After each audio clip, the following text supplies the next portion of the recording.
Да? Ну, мы организовали кооператив же. Единственное, что сейчас надо искать новый способ реализации.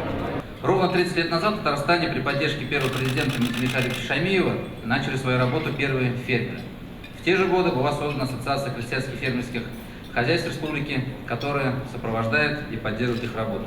Награждается Сергей Рафик Мансурович.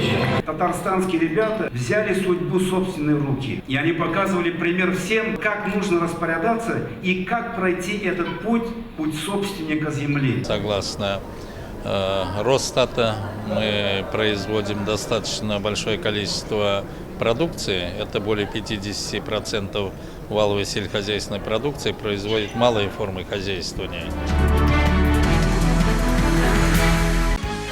Закажи рекламу на ТНВ. Телефон в Казани 5 705 100.